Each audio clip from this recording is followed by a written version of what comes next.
You are listening to the Horse Radio Network, part of the Equine Network family. This is episode 120 of Retired Racehorse Radio on the Horse Radio Network, part of Equine Network, brought to you by Kentucky Performance Products, Cashel Company, and Morton Buildings. Retired Racehorse Radio is your guide to the adoption, care, and training of the retired racehorse. Brought to you in cooperation with the Retired Racehorse Project and New Vocations Racehorse Adoption Program. On today's show, we get a glimpse into the day of the life of an exercise rider with Marte Solhaug. We speak with Raymond White Jr. about his book, A Jockey and Her Horse, the remarkable story about America's first Black female jockey, Cheryl White. We then dive into part 2 of our flying lead change training tip with Leandra Cooper from New Vocations and wrap up with our adoptable horse of the week. Stay tuned.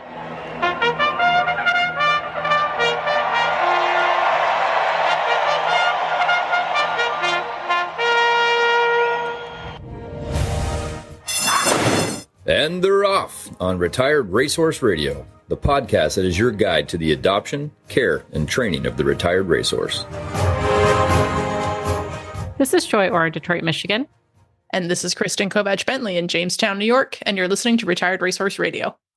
It's cold. It's a new year, and it's also cold. Yeah, we have to do the, what's the temperature where you are thing, I think. So, I don't what's think the temperature I even where want to you know. are? Yeah, okay, hang on, look it up real fast.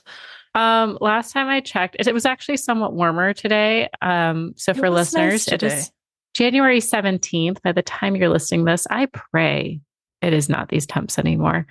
It is about 10 degrees. Nice. Yeah. Yeah, we're at 14, feels like -1.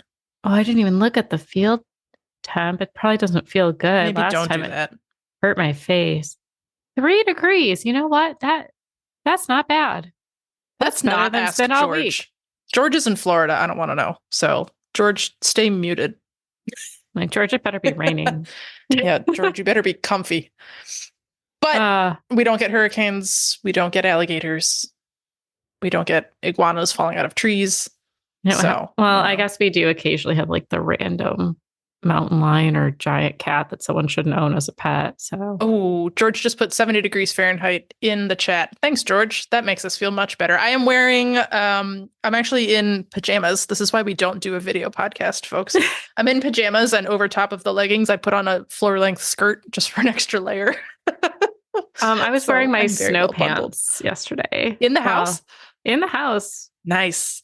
And while I wasn't podcasting, I was doing sales pitches. So, well, they only see you from the shoulders up, so that's professional. What are you doing at the farm? How do you stay warm when you're at the barn? Oh, it is a system. It is a whole system. So for me, I actually get chest pains after a certain temperature drop for my autoimmune. So I have to really take my warmth seriously. So I have a base layer, and then I add another type of athletic base layer on top. And then I have some sort of sweater. And then I have my heated vest, which is turned all the way up in these temperatures. And then I have my snow pants. And then I have my jacket. And then I have a scarf, a hat, gloves. And then sometimes if I'm feeling really, really crazy, I'll also add my Arctic skirt. Ooh, do you have one of those? I love mine. Yes, I do. Oh, yeah. I have the wool lined in fleece.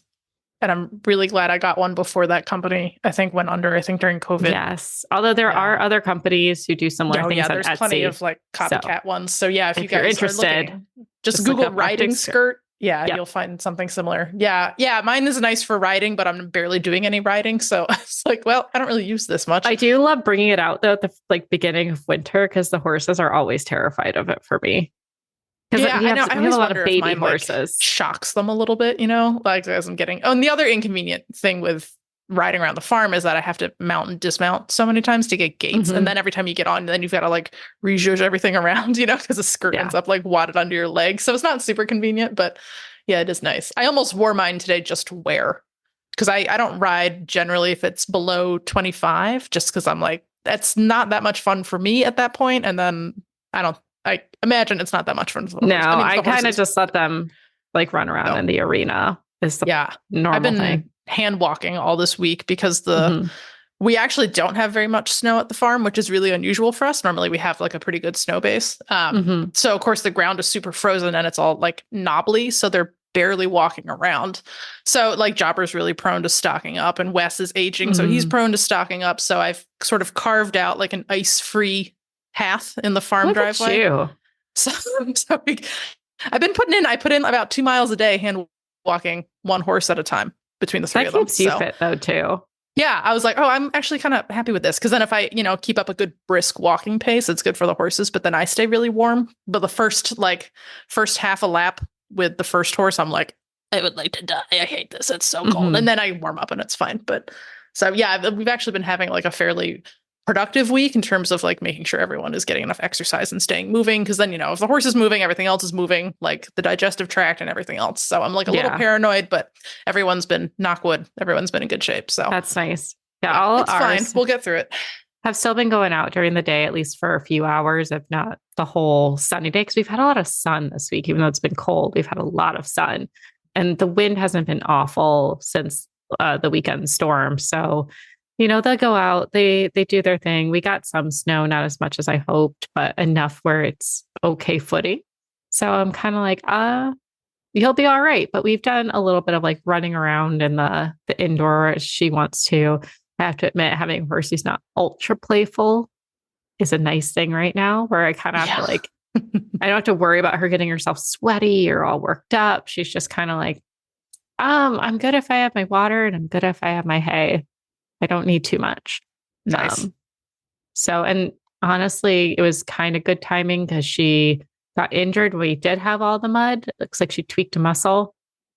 Not serious. So it was good, but it did take about 3 weeks to heal up back to normal. So, it's all working out. We're a little bit behind where I was hoping to be at the beginning of this year, but it's supposed to warm up in the next couple days. So we'll get back into routine, and most likely mud. Yeah. Too. That's the problem, right? We have to get through mud season before we get to anything else. So yes. So there's a season for everything. So we just have to appreciate what we've got going for us now, which is sunny days and wind chill. Sunny days, wind chill, and knock on wood, everyone's healthy. And that's like the number one thing. Yeah. We'll get through it. We'll get through it. But I know we always talk about our New Year's resolutions and things like that. Do you have anything that you're bringing or hoping to achieve this year? Because you had your roping and you like knocked out of the park last year. Yeah, I know. I'm like, ooh, can I do that again? I don't know. Yeah. And this is like such a kind of a transitional, I don't want to say transitional year, because like, well, I'm not really going anywhere, but I just don't know what it is that I want to do this year, like showing wise. So, and like, we lost Gandalf in November. So now this is one of those, like, I just want to enjoy my horse years, I think. So no big goals, just going to have a good time. Kind of in the same boat. Like, I think we'll do the online shows and maybe like 1 or 2 offsites, because we have some local shows that are close by. So if it works out, I'll do that. But I'm not really putting pressure on myself this year. I kind of just want to get back to foundations, and it would be really nice to score it at a 70 in training, where my horse holds it together. She's actually looking really fit right now. It's the first time. She does look awesome in your videos. She's been feeling amazing, and it's been really inspirational. And I just feel like we're consistently clicking, and I'm going to be putting her in 30-day training this spring. And I'm like a little bit sad and nervous, because like I've been doing the whole thing myself, but I think it's time for her to do a little bit of training without me and come back a little more educated. So excited to scary. see. Yeah. It's like sending your kid off to college. I say this not having a kid. So I know, same. Parents of college students, you let me know. But yeah, it does feel that way in a lot of ways. So I've made the plans. It's going to be no later than May, but it depends when the trainer comes back from Florida. So, but sometime April, May, she'll be going into boot camp for at least 30 days. That's exciting though. It'll be really cool to see the differences and changes. And then, Yeah, I'm excited for it, but also nervous. But I think it'll make such a big difference in getting us to that next step, and then really getting to have some fun, because there's a lot of like bucket items I'd like to do with her while she's still in her active years, because she is 13 this year. So yeah, it's amazing. Like, I know like, oh, horses live so much longer now. We take so much better care of horses, but like truthfully, yeah, they get to that middle teen and you start to have to think about it. Jobber's 15, so. Yeah. So yeah, now we're entering the just enjoy my horse phase, I think. So we'll try to do some trail rides, and I would like to do more roping around the farm. I would like to catch some calves this spring and be useful. So that's scary that once you take that breakaway off, I start really worrying about the health and safety of my own thumbs. So we'll see. Yeah. But I love that we're keeping it a very holistic year. Maybe that's just like the general vibe of just enjoying the horse. And it's 2024, man. We made it this far. Let's enjoy the ride. We made it this far. I know. All of us collectively. No pressure. Just fun. And speaking of fun, I'm actually really excited for this episode. I know we've already done our interview with Marte, but listeners haven't heard it yet. It's going to be very intriguing. I learned a ton from her. And also, I don't know how she has that much energy in a day. A very impressive woman. So I think you guys will really like that. We're also going to be speaking to Raymond White Jr. and his sister's story is just amazing. And I think as we're looking at women getting more involved in racing, and by involved, we've always been there, but we're now getting featured and getting attention and getting recognition. So I think this is such a critical story to bring to the table. And we're going to wrap it up with new Vocations, which is always a fun time and full of temptation to start your year. So before we dive into all that, we're going to hear from our premier sponsor, Kentucky Performance Products. This Nutritional Minute is brought to you by Kentucky Performance Products. More and more horse owners are managing older horses. One of the best ways to care for the senior horse in your life is by prioritizing their digestive tract health. Older horses are less able to maintain a well-balanced microbiome and repair and replace damaged tissues. This can lead to an uptick in ulcers, colic, or free fecal water syndrome. Poor gastrointestinal health decreases the horse's ability to digest and absorb adequate nutrients. It also impacts the effectiveness of the immune system, leaving older horses less able to fight off diseases such as EPM. Adding a research-proven digestive supplement to your older horse's diet can help maintain a healthy GI tract and reduce the incidence of digestive issues. We recommend Probiotic Wise to our customers with senior and geriatric horses. Probiotic Wise contains the true probiotic Saccharomyces boulardii. Unlike other yeast-based probiotics, S. boulardii remains viable through the acid environment in the stomach. It supports the healing of damaged tissues, reduced inflammation, and the optimal digestion and absorption of nutrients. Furthermore, Probiotic Wise contains fermentation metabolites that support a well-balanced microbiome. Probiotic Wise is sold through your veterinarian, so ask your vet if Probiotic Wise is right for your older horse. You can learn more about Probiotic Wise at kppvet.com. Got questions about your feeding program? We can help. Email Karen at questions@kppusa.com or call us at 859-873-2974. Joy, it's super exciting when we can have a listener on who's also a super cool person in the racing industry. We have with us today Marte Solhaug. She has been we've kind of been in each other's orbits for a while, haven't we, Marte? Like, we have some mutual friends, and I knew that Marte was doing a really cool job starting their horses for the racetrack and then also exercise riding. And I had wanted to meet her for a long time. And apparently you also wanted to meet me for a while. And then we finally crossed paths in November. So that was really cool to finally see you in person. And of course, when I saw Marte, she was like riding young horses outside in the dark. And I was like, well, this girl's kind of a badass. Like, there she goes on these like spicy baby thoroughbreds, like, no worries. And, I could hear you, like, we were a couple paddocks away and I could hear you like, oh yeah, good job, good girl, and I was like, this girl's cool. So we're super excited to have you with us today at Retired Racehorse Radio. So welcome. Thank you. Well, as you said, we were both kind of following each other, and thanks to friends that we have in common. And I was really looking forward to meeting you that night. So I was glad you came by.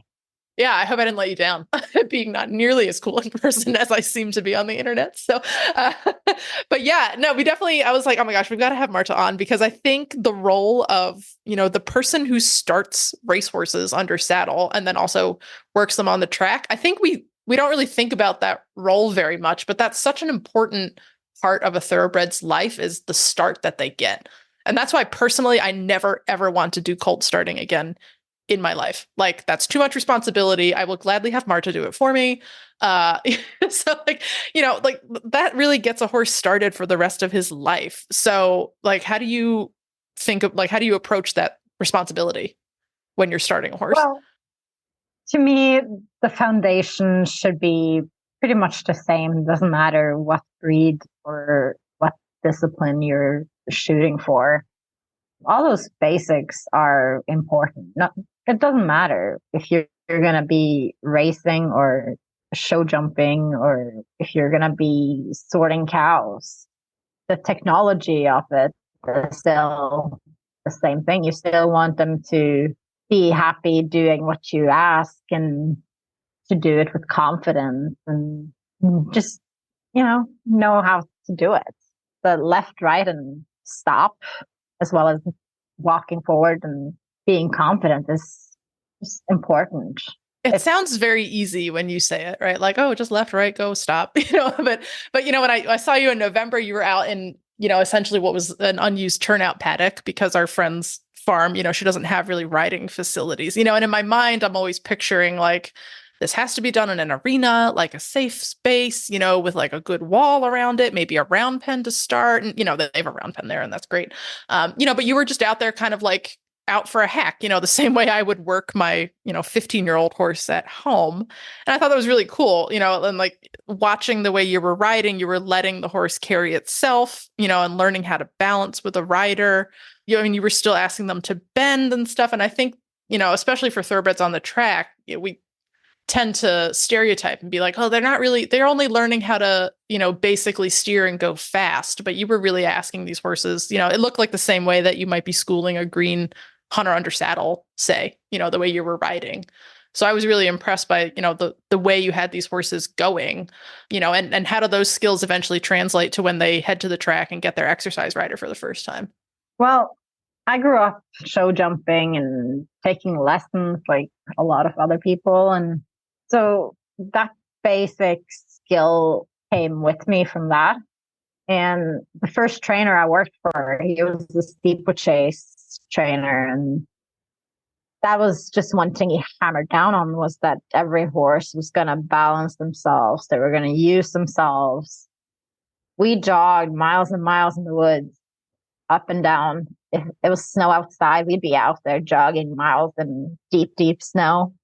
And it helps them, it strengthens up their body and makes it easier for them to stay sound.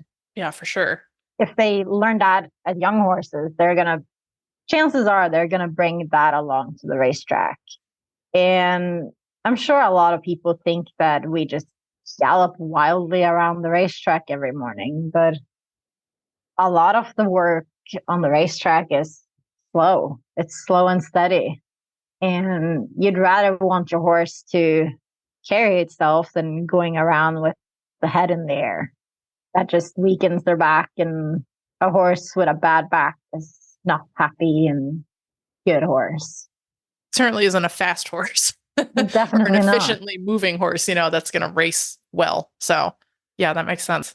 So like generally, like there we were, and this was a small boutique farm, so there we were like on a November evening watching you, hack horses out. Is that how, like in my mind, I think I'm envisioning like a big farm like WinStar, where they're, I don't want to say industrial producing horses, but, they have so many colts that they're starting every year, that I'm sure they have like kind of a method to it. But, the majority, and I just don't know, in the industry, are the majority of horses started more, in one of these larger programs, or how many horses are really kind of started the way that you're starting them? Like one, like freelance rider kind of going out farm to farm and working horses? I think there's more than you'd imagine. You have these large farms like Juddmonte and WinStar that will have their own program. Right. But the majority of like smaller trainers will have their own little setup on small farms. They might not even have a round pen. And it's up to you as a rider and horseman to use what you got and try to get that horse to being the best it can be in that situation. So, like from the business standpoint, like how did you get started? Did you just like put your name out there and be like, "Hey, I'm Marte, I'm available"? like how does that work? It's really cool. It's a cool job, but I'm just like I'm totally floored by the logistics of it. Like how you find. And I guess maybe it's the same way as like a regular sport horse trainer. And I'm just being kind of naive. But like, how do you get your name out there to find gigs like this? Well, the horse industry as a whole is a lot of word of mouth, friends of friends and people helping each other. And sometimes it's one rider getting hurt that gets you the first opportunity, which you hate that your friend is getting hurt, but it's also good for you to get the business. Yeah. Right. And, sorry, buddy. You do a good job for a couple of people and they're happy with what you've done and they will take your name on to the next. And I prefer to stick with the smaller people. I like the small boutique style farms. I can usually take my time a bit more than what I would in a bigger place. And even then, I've started horses for bigger farms, and most of them give me time to do what I feel like I need to do and what I need to do to stay safe, both for my sake and the horse's sake. Oh, that's good to know. Yeah, because I think we tend to get in this mindset of like, they're getting them, they're rolling them out and getting them ready for the races. But yeah, that's nice that it's still an individual approach, horse by horse. That's really cool. So now in the morning, you're also exercise riding at the track. You're mostly based out of the Thoroughbred Training Center in Lexington? Yeah, I am. I ride out for Danny Ware and his wife, Shina. And they keep breaking and pre-training operation. Mostly they start horses at the farm and pre-train some and bring them to the racetrack where they do their track work. Usually we take them up to like 3/8 breezes and get them introduced to the starting gate, track life. Nice. Yeah, that's cool. So what is like the average morning at the training center look like for you or for any exercise rider? Well, I usually show up somewhere around 6:30, depending on how many horses we have in the barn and how much there is to do. For me, it's usually start by checking the legs, checking on horses, checking that everybody's eaten their breakfast and everybody's happy and healthy. It's getting horses ready to go out to the track and usually riding them myself, unless we have other riders coming by. For most people at the track, it's riding horses, getting orders from trainers, giving your feedback.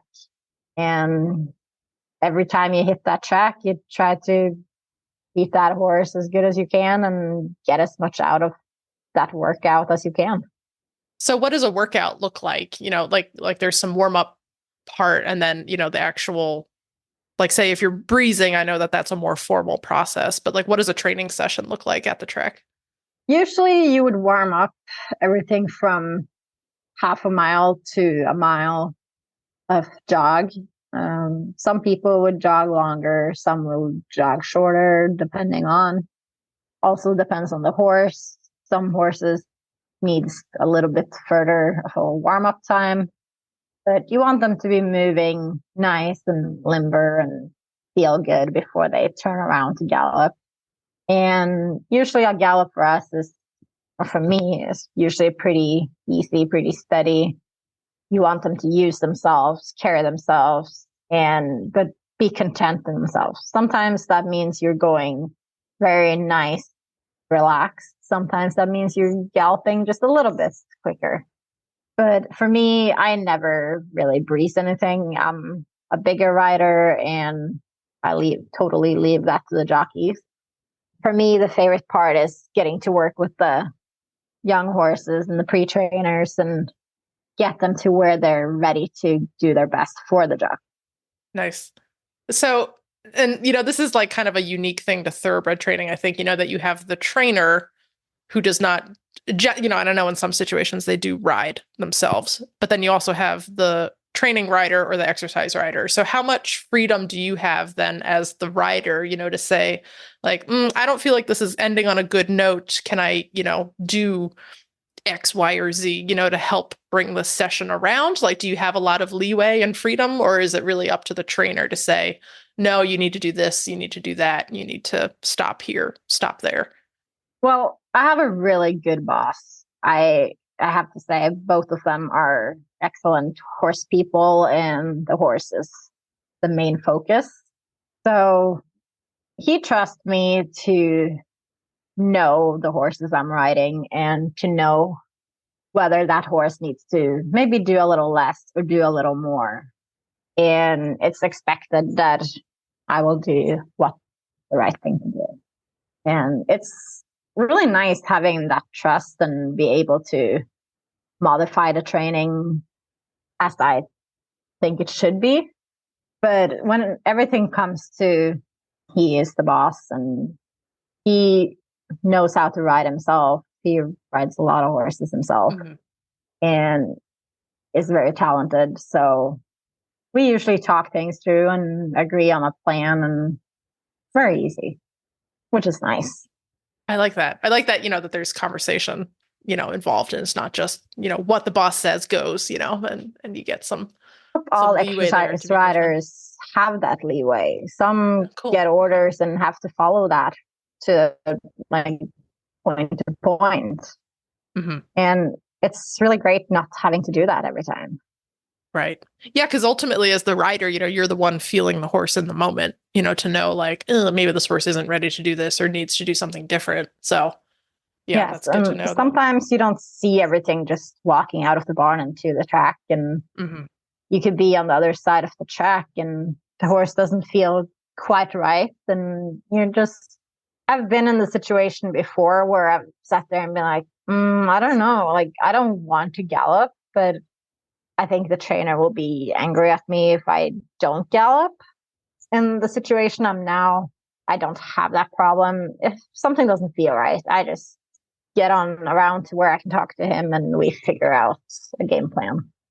That's really cool. So now somehow you are juggling all of that in the morning and then like the freelance, riding at small farms in the evenings and afternoons. And then you're also a student, aren't you?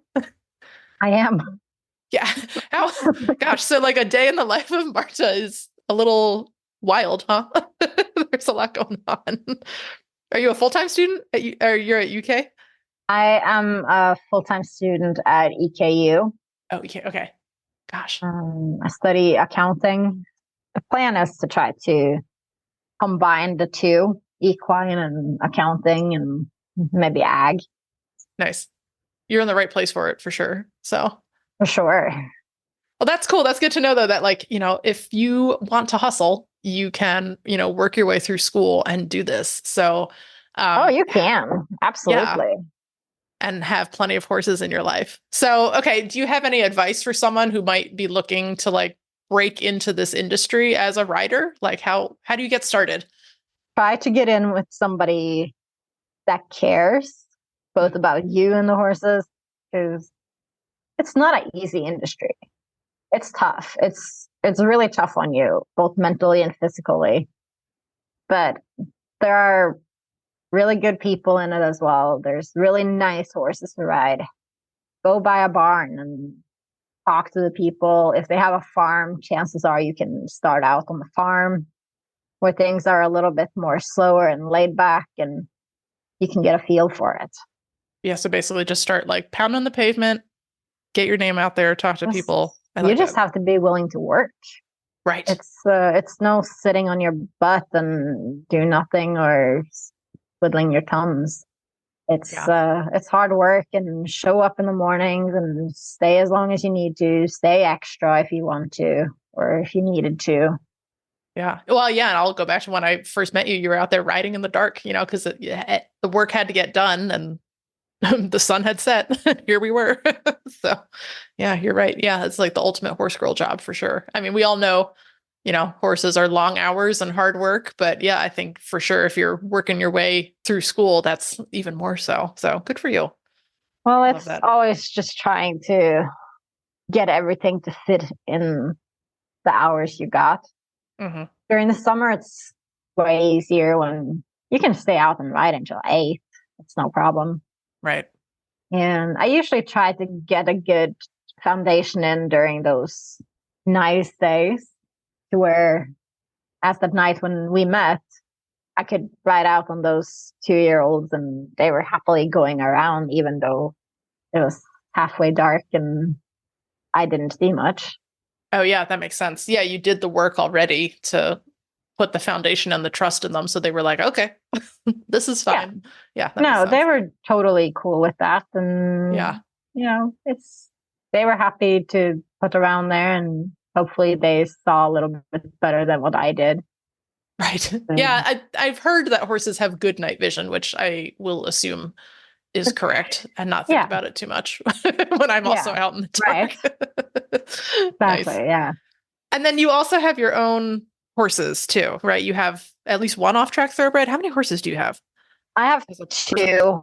I have one off-track, and then I also have a quarter horse mare. And I think that's where we first found each other electronically, right? Like on social media, we were like, we have Western thoroughbreds. Yeah. Guard. I met him, it was back in 2016 when a guy came up to me and asked if I wanted to work with his horse, and he was taking him to the racetrack and was going to try to get him back to the races. So me and Guard got to know each other on the racetrack, and hands down, he's one of the strongest horses I've ever galloped. Oh. But he also had just a really good mind. And when the day came that he didn't have a job at the racetrack anymore, the owner just said, like, if you want him, he's yours. The two of you have the connection and you should have him. I love it. So I took him with me, and he's really the best partner I've ever had. He's been very, very willing. Like, I took him trail riding and to hunter paces while he was at the racetrack. Oh, that's so cool.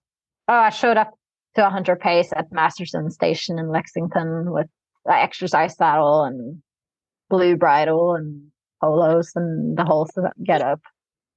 It was great. He walked around there and jogged around and popped over some jumps, and it was just another day, which really just goes to show the thoroughbreds, they just see so much in their career that noise and horses is really nothing new. That's so cool. Yeah, and you do some, cow stuff with him too, right? Yes. I got him on cows. We sort cows, we rope some cows, which it took time getting him used to the cows. And at first he was pretty intimidated by them. But thoroughbreds are real workaholics, and when they figure out they have a job, hard to steer them off that job. So he found his liking with the cows, and during those last sortings we did, he was really getting at it. Like, he would hook up on a cow just on his own and be following that. And the same thing, roping, he's solid for me. I also love too that you're doing all these things too as a rider, that you are not a one-trick pony. you're as well-rounded as the horses are, doing exercise riding and all the Western stuff. That's so cool. I love that. Yeah, no, it's horses are such a big whirl, and horses are, I think we limit the horses more than they are. We like to point that this breed should just be quarter horses should just be Western ponies, and thoroughbreds should just be racehorses, and warm bloods should be on the jump course. But really, any horse can go do different things. They may have limits, but they can still do it. That makes so much sense. And somehow I've never thought of it that way, that these are just human applications, that we've put on them. No. Like that horse, no, that's a warm blood, that can't work cows. Usually humans get in the way more than anything else. Generally, yeah, that's how it goes. Yeah. No, I have a friend, she sorts cows and ropes cows on her curly horse, and Oh gosh. watching that little curly mare go after them cows, high knees and whatever she needs to. I love it. It makes you realize that they can all enjoy things like that. Well, the horse doesn't know what he was bred Yeah. for, right? They don't know it. Yeah, the horse is just horsing. So Yeah. I love it. So, Marte, one more question because we're dying to know before we wrap. What's the coolest horse you've ever gotten to ride at the track, either at the track or in training? Oh my gosh. Yeah, no pressure. I know that was That's a lot of horses. How many do you think you've ridden in your career so far? I have no idea. Oh man, you got to start counting. I can't. Just like keep a little app on your phone or something. Between different countries and so many horses that I've started. Maybe even just your favorite horse if you have one that stands out other than Guard. Guard is definitely the favorite. Back in Sweden, when I was 18, I got my amateur's jockey license and I got to ride 6 races in Norway and Sweden. And the filly that gave me my first and only win as a rider, I met her when she was 2 and got to ride her in some of her early works. And winning a race on her was really big and just one of those memorable nights. So I'd say she's pretty special. Yeah, that's awesome. Wow, there's been a lot. Also, you got to win in only 6 races. That's awesome. Yeah, I got 1 win and it was great. But at this point, it seems like such a long time ago and such a small thing. But it still meant a lot. Yeah, that's awesome. Also, just these horses that actually make you work for it. They might not necessarily be or become the greatest racehorses, but making you work for it and become a better horseman for it puts them a little bit up there. So I started a horse a few years ago. His name was Fancy Liquor. He won actually some stakes races. He won on the Derby day that went in the fall during COVID. And he was a real handful. He gave me some pretty good pickups and may not have been my favorite at the time, but the challenge is fun. And then seeing that he has become what he became is great. And Yeah, so that has to be rewarding. gratifying. Yeah, that's awesome. Well, it's cool to know that, you had a significant piece in his career. Like maybe if he hadn't been matched up with, like a patient horsewoman, maybe he wouldn't be where he is now. That's really cool. Well, Marte, it's been super fun to catch up and get a little bit of insight into this cool life that, you've built for yourself in Kentucky. Where can people find you, on social media or anything to give you a follow if they want to see what Marte's up to next? Well, I'm on Instagram and Facebook, usually just by my name, Marte.Solhaug. I don't know if I should be spelling that out. It'll be in the show notes, folks, if you want to find it. We'll put it out there. Yeah, a lot of mumbling and a lot of trying to keep my ducks in a row here. Pretty much like everything else in my life. But, yeah, like all of us. So yeah, welcome. You found your people. Great. Well, Marte, thank you so much for joining us today, and we'll look forward to seeing what you get up to next. All right. Thank you. Well, I'm here with Tony from Cashel. You all know it from the ads you hear all the time on this show. But we're at the trade show, and this is the point of time in the year where we find out what's new coming out. So what's Cashel have new coming out? Oh, we've got a great lineup of 32, 34 wool top pads. So describe them. 5 different colors, real vibrant, bright, sharp-looking pads. What makes them different? Well, it's the fill. The wool felt on the inside is a natural felt, and the fleece on the bottom is 100% merino. Oh, really? Okay. So these are soft and squishy pads. well, not real squishy, but soft, and they do absorb shock and saddle fit. What would they retail for? What are those? That's about 119. That's the right price. Yeah. Anything else new with Casual coming out? Oh, we've got more saddle pads coming in the fall, new strap line coming in the fall. It's a two-tone that looks great with a great buckle set on it. We're always in development, so there's so many projects in the works. What's still your most popular product? Is it still always the same things year after year? Fly. You bet. Yeah, Fly that's what we all. always it. That's how I knew you in the first place was fly masks. Yep. Yeah, many years ago, we were primarily fly masks and kind of had some tush cushions and a few odds and ends. Today, we've broadened that offering to saddlebags, strap, headstalls, breast collars, bell boots, leg protection, and it continues to grow. Is there a place where somebody can go and see all the products? Casualcompany.com will give you a good offering. There you go. Well, thank you, Tony. It's been fun seeing you again. Hey, thank you. Good to see you. Well, Kristen, I'm super excited to bring our next guest on. We have Raymond White Jr.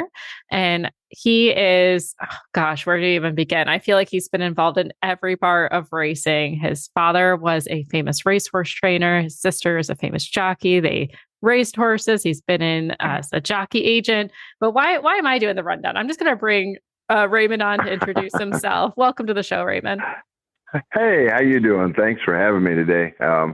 I look forward to chatting with you too, and telling our stories. So, but yeah, I've grew up in horse racing family ever since I was a little kid. That people ask me all the time, when did you know about horses? I said I never not knew about horses. So, my dad was a trainer, my mom was an owner, and Cheryl and my sister and I both were riding before we could walk. And I've been everything in horse racing you can be except a jockey.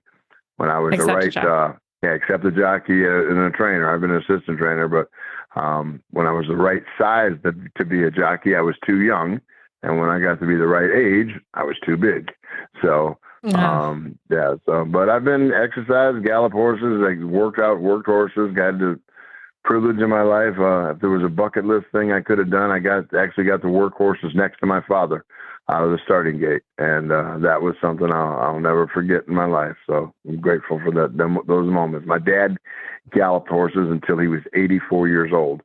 At 84 years old, he still galloped 9 to 10 horses a day at 84 years old. That is passion. I hope I can. I just want to be able to get on my horse at that age. That's amazing. That's the truth. I tell you, I like to believe that I have that gene of my father's. So I'm holding on. I'll see how we look at 84. So That's amazing. Yeah, absolutely. So that's pretty much we grew up on a 400-acre horse farm in Rome, Ohio. And we're middle of the snow belt. Rome, Ohio is kind of in between Cleveland and Buffalo, New York. So when the lake effect snow comes, we get hammered with it out there. So I grew up in that area, and a country boy through and through. So love it. Familiar with that phenomenon. So yep. Yeah, oh yeah, same here. Yeah, absolutely, Same here. Absolutely. So what was it like having a track trainer as a father? Because the way you just described it sounds so picturesque. It's actually sounds very romantic in a lot of ways.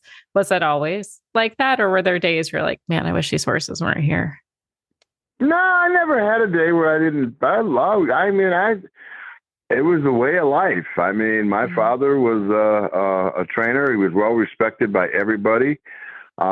He was legendary around the racetrack, where people said he was the best horseman ever, and I was very, very proud to be his son and to be in that family. So it was my father was a great man, and my saying has always been that if I could be a quarter of the man that my father is, I'll be a great man, and I'm still working on that. So we're not quite there yet. My dad didn't have an enemy in the world. Everybody loved him. Everybody, he didn't cuss, didn't drink, didn't smoke, didn't take pills, didn't go to doctors, but he ate everything you weren't supposed to eat: sugar, greasy foods, salt, all that stuff. But it's funny. My son, Raymond III, always says that, yeah, he could eat all that stuff because he was always on the go. He was always working. Yeah. He was always ripping and running and galloping horses. And he was, he worked and worked and worked. So we got Cheryl and I both, my sister and I both got our work ethic from our father.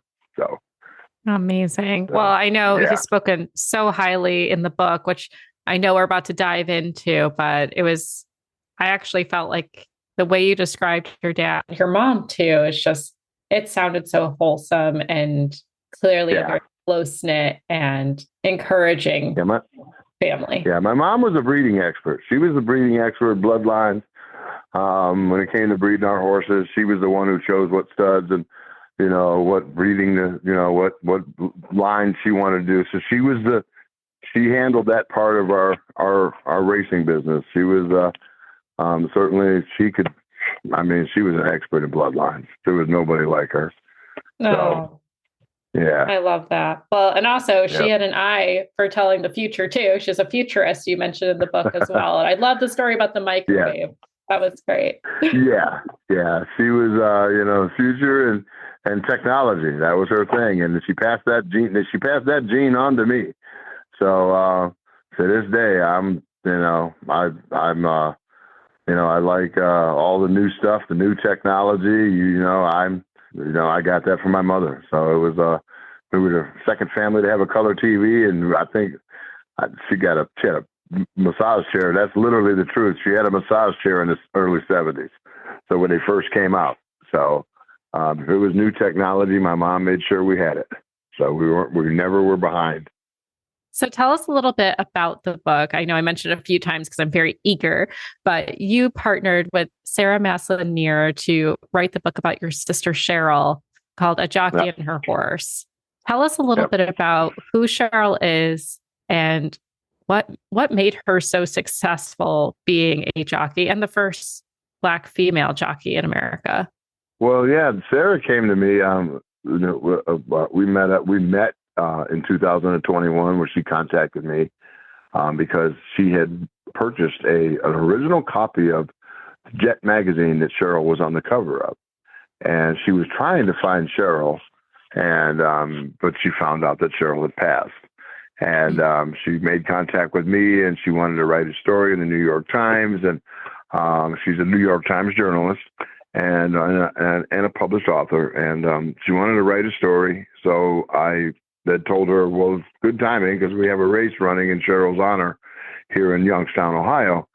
And she said, hey, I want to get on a plane and come there to meet you and write the story. And she did. And it was an instant connection with us. Our family and Sarah connected, and we consider her family. So she was her self-proclaimed Cheryl fangirl, a fangirl of my sister.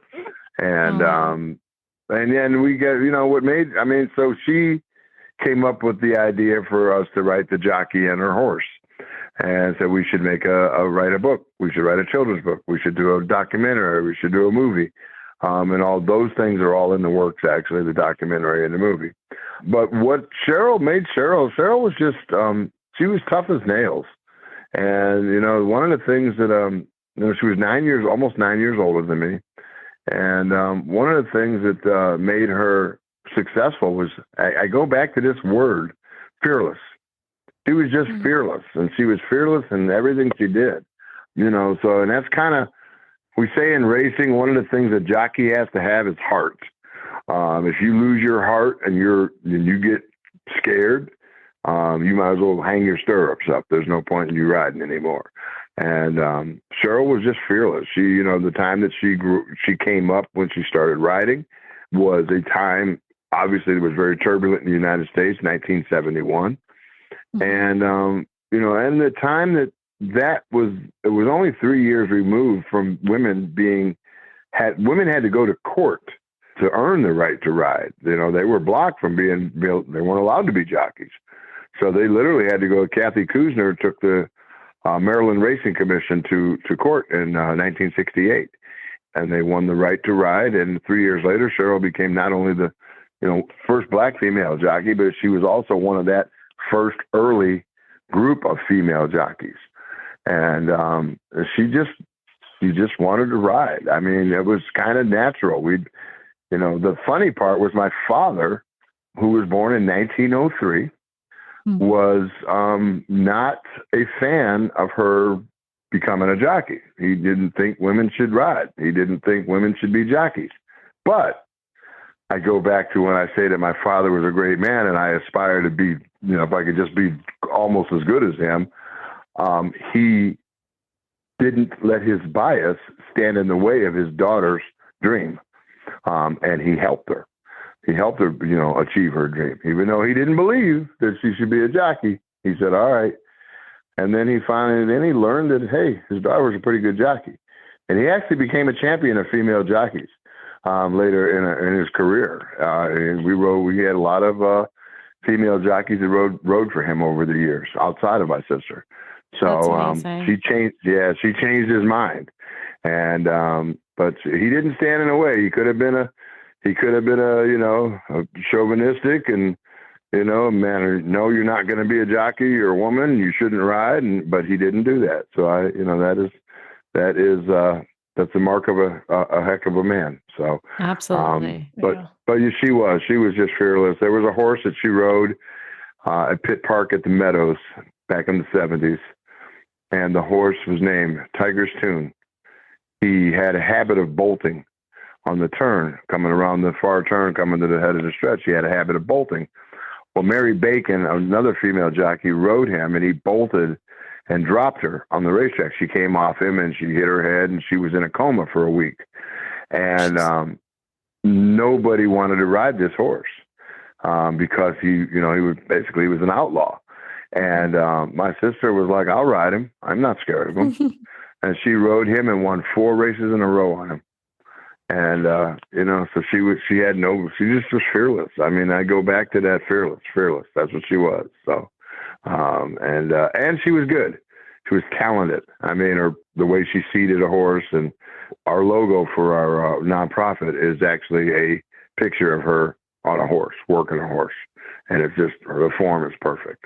Like I can't even find the words because I can relate. If you let me go, I'll talk all night. I was going to say, like, I can relate to having a parent who doesn't necessarily agree with the direction that you want to go with your life. And it can be really hard. And I think there's a lot of people, whether they're adults or kids today, who have gone through that. And it can easily become a barrier from you chasing what will make you happy. So the fact that Cheryl had that tenacity, that she knew, like you said it, if she had it in her heart before she even started, it was there to go. Yeah, there's no doubt. There's no doubt. And she was so good that, when I was a jockey agent, I tried to get her to come back east. I said, if you just come back here, I'll be your agent and we'll own the world. And I couldn't get her to come out of California to come back here. Now, my father would fly her back every 2 or 3 years. He'd want to ride her on a couple of our horses one day. So he would fly her back to ride, like if we had 1 horse or 2 horses running on a particular day, he'd fly her in to ride those horses that day and she'd fly back out the same day, like a rock star. And what I would do, I would go around the track and talk to trainers and let them know that my sister was coming into town. So when she would get there, not only she thinks she's coming into town to ride my father's 2 horses, and she'd see she was named and she's on 7 or 8 races. She's like, how did I get on all these horses? Why am I riding on all these races? I said, I decided to pick up a few mounts for you while you were coming into town. That was my way of trying to show her, hey, look, I'm telling you, I'm a good agent. I can be your agent. Look at that, and so all these trainers, when they knew that, and she was a rock star, when these trainers knew that Cheryl White was coming into town, they literally would tell their regular jockeys, look, I'm sorry, but you're not going to ride my horse this day. Cheryl White's coming into town, so I want her on this horse. Wow. So, and she'd come in and win 3 or 4 races and get back on a plane and fly back out to California. And, but she was, and she just, she wasn't into the spotlight. She wasn't into self-promotion, which is kind of why her star faded over the years, where people didn't hear about her because she didn't brag about herself. The one time she came into town in Cleveland, I actually contacted Channel 5 they had a show on TV at a morning exchange, which was very popular back then on Channel 5 ABC. And I gave them a heads up that she was coming into town, to see if I could get her to, I didn't say nothing to her about it. I let them contact her to see if they could get her to come in for an interview. She turned them down. She wouldn't do it. So I was like, really? But see what? She was very humble. She just wasn't, like I say, she wasn't into self-promotion. And that's why people ask me all the time. They're like, why do you think that, nobody's heard of her? Why do you think? Because she was, at one point, when she first started riding, she was a household name all over the country. Everybody knew who Cheryl White was. I mean, literally, she was a household name. She was on the cover of Jet magazine. She was on What's My Line. She was in newspaper. Because back then, we only got, we got our news through 3 TV stations, newspapers, magazines, and radio. We didn't have, so she was the 1970s version of viral through those media outlets. And everybody knew who she was. If I, when I was a kid, I was in the grandstands at Pitt Park at the Meadows one year, 1972. And for some reason, I found out Dave Cash, the second baseman for the Pittsburgh Pirates, was in the stands. And at the time, I was 10 years old.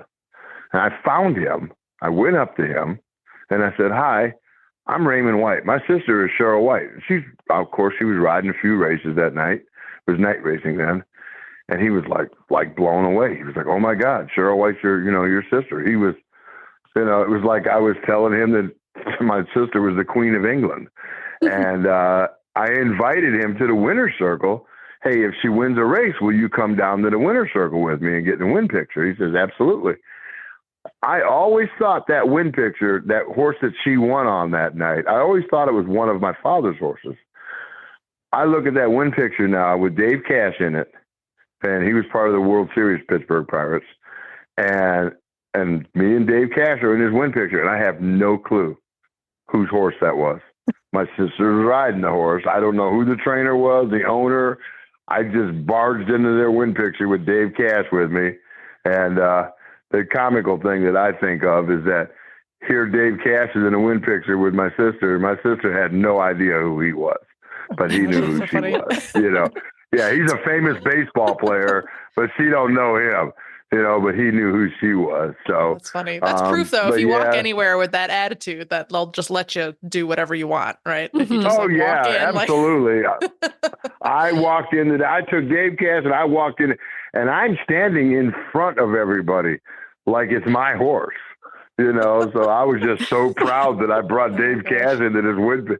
That was that's the equivalent of bringing in one of these who name a major league player now. He was that popular back then, so. It's funny. I hope the connections still have that picture and they're like, "Man, we don't know how this happened, but this picture's awesome," Oh yeah, no, I have that picture. I'm so proud of that picture. It's like I said, when I finally dug it up and found it, I was like, "Who the heck are these people?" I was, if before I saw that picture here in the last year or so, you would have bet me, I would have bet you anything that it was that was my father's horse that Cheryl rode that night, and it wasn't. That's funny. But yeah. So Raymond, now you're saying like you used to get your news through like a news network, and now it seems like we really get our news like through the news app on your phone or social media. So do you think that, maybe the like media trajectory of Cheryl's career might have been different if this story was happening right now? I feel like the climate is just so different now than it was. Like, how do you think this story might resonate differently? It's hard to say. I mean, we've made so many advances since, over 50 years ago. Because it was a big deal back then. First black female jockey. And what really made her famous was that there was a 6-month lead up to her riding her first race. Right. Media outlets and newspapers were trumpeting black girls going for her jockey's license. Girl, high school student looking to be the first black female jockey. So there was all this buildup to before she rode her first race, or even because her first race she rode was really a test. to see if she was competent to be a jockey. The stewards, they're judging her in the race and, all that. But she had all this buildup so that the day that she did ride her first race, Thistledown Racetrack in Ohio, here in Cleveland, Ohio, it looked like Derby Day. I mean, it was packed. Everybody came out to see Cheryl White ride her first race. It was just stunning how many people were there. And the crowd was just, it was amazing. You couldn't even see, like in the paddock where they saddle the horse for the race, and, the horses come in the paddock, and then the jockeys come out and shoot. You couldn't even see my dad, the horse, Cheryl. They were 6, 7 deep reporters all around the media was just everywhere. I mean, the media was everywhere. The stands were packed like it was Ohio Derby Day. And it was so in the post parade, the horses come out of the paddock and they go in front of the stands and they turn and they name each horse and jockey as they're going. The one horse, such and such is up. The 2 horse, such and such is up. Well, Cheryl had, when they called her name and her horse, the crowd erupted and it roared so loud that one of the horses reared up and flipped over and had to be scratched from the race. It scared them. So that was just an amazing time. Had she rode her first race, let's say there had been no media build up to her first race, she just, in quiet and secret, worked out and then rode her first race and nobody would know. Then she probably wouldn't have had as much, she probably wouldn't have had as much fanfare to begin with. I mean, maybe afterwards, but but the buildup before she rode her first race was tremendous. I mean, there were articles coming out every week, like they were monitoring her. And, so it was, my father did insist that she graduate. We weren't going to let you become a jockey, and you didn't graduate. You didn't go to school not to drop out and be a jockey. So that was, that was a rule. But she could have been a math teacher or algebra. Actually, she had a full ride scholarship to Bowling Green for academic scholarship. So she was really, really smart, and she was an algebra expert. I mean, she was real good. So, but yeah, she. And she kind of left the spotlight and went out west and kind of, she found a niche out there and she rode all disciplines. She rode thoroughbreds, Appaloosas, and quarter horses out there for years. And she had a quote one time that she liked being a little fish in a big pond. So, or a big fish in a little pond, excuse me. And that's what she was out there. But she, later in her later years when she was back here and we were talking, she's like, she said, I should have listened to you and I should have came back and let you take what they call it, taking your book as a jockey. When you got a jockey, you're a jockey's agent, you have the jockey's book. And I said, well, I said, hey, it's all right. You did well, So she, like I say, she was just, and she was an amazing talent. I mean, she really was. Above everything else, being the first black female jockey and all of that, she was an amazing talent who I would put up against any top jockey ever.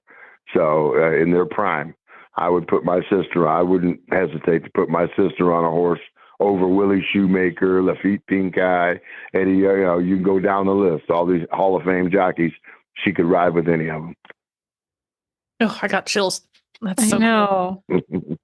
I mean, just the love and admiration you have for her, your father. I'm so excited that we're able to feature the story on our show as well. And we always are talking about the horses too. And I think the horse that kind of sparked this for her is also critical to the story. So please, if you don't mind sharing us a little bit about Jedalora and what made him special to Cheryl. Jedalora was a favorite horse of mine and my sister's. My father used to rotate our horses in and out. They'd send them to the farm for 2-3 months to rest and get some R&R before they went back into training. And Jedalora was just the most gentle, best. He was such a cool horse. I mean, to have him immortalized and for him to be the first horse that she won her first race on, that was just amazing. And to have him immortalized in this story in the book, he was just. I mean, I could have put. I have a 6-year-old grandson. I have an 8-year-old granddaughter. I could put them on Jedalora. My granddaughter will be 8 here shortly. And I could have put them on him. He was just that gentle. And to be a racehorse and just allow, kids to ride him. And, but so he was my favorite horse growing up, and he was Cheryl's favorite horse growing up.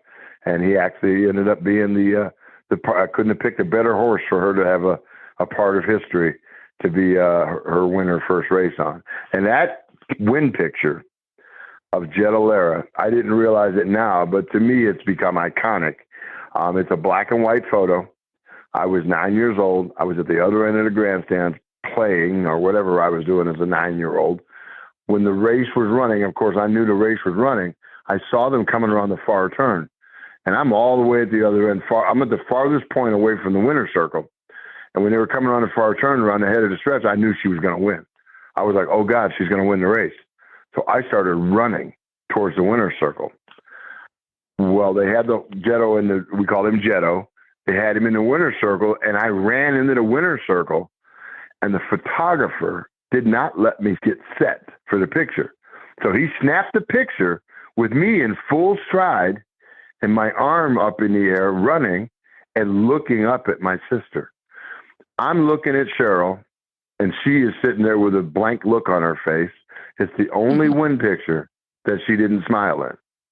She's just got this blank look on her face because she's in shock that she won. And I'm looking, so to me, that picture just says so much. There's this 9-year-old brother who's looking up at his sister in admiration.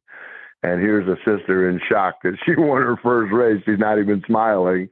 So I look at that picture fondly now. I really do. So I was kind of mad back then that he didn't let me get set, you know what I mean, to take a picture. But now I'm kind of glad he did what he did. So yeah, it's a really cool picture. It's also a very, very cool horse. I don't know how many people would feel comfortable putting up a small child on a horse like that. And, reading the book, I had chills hearing the first time Cheryl rode Lara. And I know it was unintentional. I don't want to give any spoilers away, but I'm just going to say it was an accident. And the way it was written, it just shows the bond that was coming. It was a great foreshadowing of their future together. Yeah, absolutely. And I'll tell you what, Sarah, my co-author, is absolutely amazing, and I can't give her enough credit. We worked together on this, the details and everything, but obviously both of us, it took both of us to make this happen.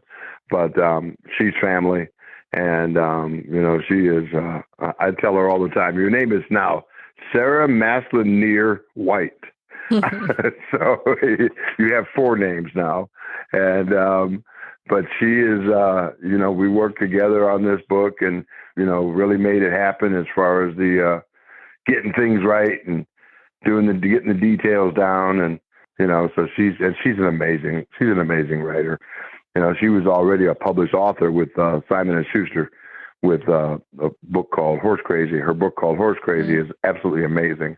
And so I'm blessed to have her. We're blessed to have her in our life and in our world. And she actually helped facilitate the Breyer made a model of Cheryl and Lara. Yeah, and it turned out beautiful too. And I have to say, at first, learning about Cheryl, it was easy for me to find photos and dig up some history on her before we met today. But I didn't look up a ton on Lara, and I was like, oh, it's a chestnut, which Kristen and I both have chestnut horses. We have a fondness. I saw that.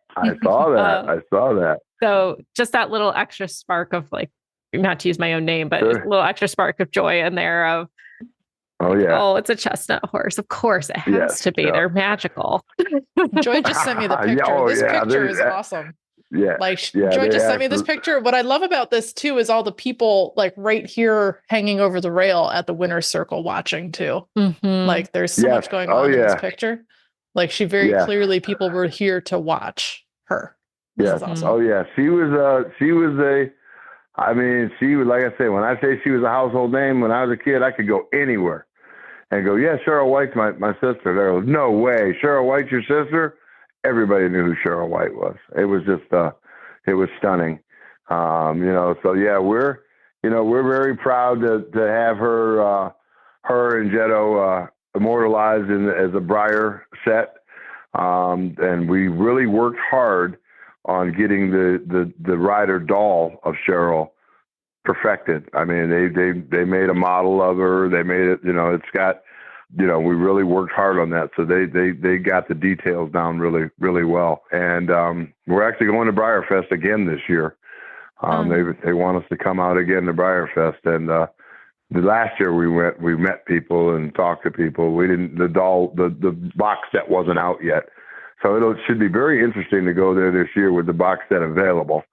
So my arm will probably get really tired. We have a lot of fun at these events, so, but yeah, we're trying to make a difference in the world we're trying to make sure that Cheryl is, remembered and, just to make a difference in helping, maybe kids and families. And, that's kind of the next phase of everything here. So that's kind of where we're heading. So to make a difference in the world. Yeah. I love it. Well, I know we're coming close to time, but I have 2 questions I'd love to end on. So one is, if you were to give any advice to any person of color interested in a career in horses, whether it's racing or something else, what would it be? Because I can say growing up, there is a perception of who horses are for. I think we're moving away from that in current days, which is great to see. But we've always said it with every industry. It's a lot easier to want to be involved when you can see someone like you there. So absolutely. What advice would you recommend to them? I mean, the biggest advice I can have is just be persistent. Be persistent and, don't give up. I mean, if you really want to be involved with horses or, there are plenty of places to whether it's a farm, a horse farm or a racetrack, there are plenty of people that are always going to need help with their horses. And you will find somebody who will give you a chance. You will find, you may have to knock on enough doors and make enough phone calls and, barge in at enough farms or, a lot of times at racetracks, they'll let you on the backside. They'll let you come in and look for a job. So if somebody wants to really get involved in horse racing, you got to be persistent. You may run into that person, the first or second person you talk to, and it might take you to run into, you might have to talk to 20 or 30 people before you get a break. But one thing about racing and horses in general, if you have the knowledge of working with horses and it's a career and it's a job that you can go anywhere. You can travel the world with horses. You can travel the country with horses. I mean, right now, if that's one of the things that I always appreciated about horse racing. I could go anywhere. I've gone everywhere. I went to Miami. I go to Hialeah, gallop horses for the winter, come back. If I wanted to go to California and gallop horses and work with horses out there, anywhere there's horses, you have a job. So, but if you're passionate about something and put your nose to the ground, just make sure that you want it. If you want it, it's doable. So, that's kind of one of the things that we're trying to do with the new foundation that we're starting. We really want to, the nonprofit that we're starting, and we want to try and get the message out and to help, youth and children and underprivileged and just kids and stuff that get an opportunity to see themselves that they can do this, that they can be involved with horses. So we're trying to make a difference with that with the Cheryl White Project. So perfect intro to it, because that was going to be my question to wrap was, tell us a little bit about the Cheryl White Project. No, the Cheryl White Project. The CherylWhiteProject.com. It's the CherylWhiteProject.com. It is everything about Cheryl White, and we're constantly putting new content up there.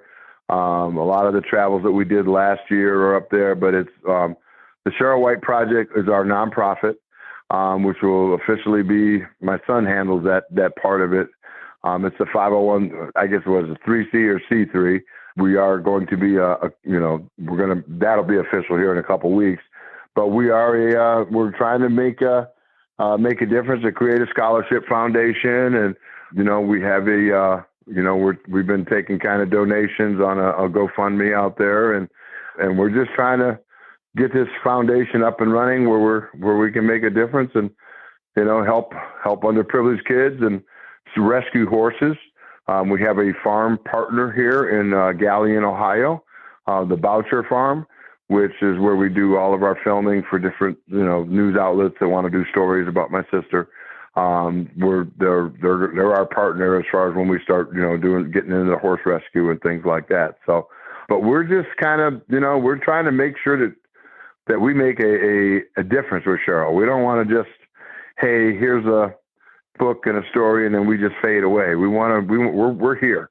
We're not going anywhere, and we want to make a difference and help people and their families and kids find a career in racing and find their voice in racing or in horses, period, and just try to make a difference in this world. Do something good, So that's kind of, and we want that to be like Cheryl.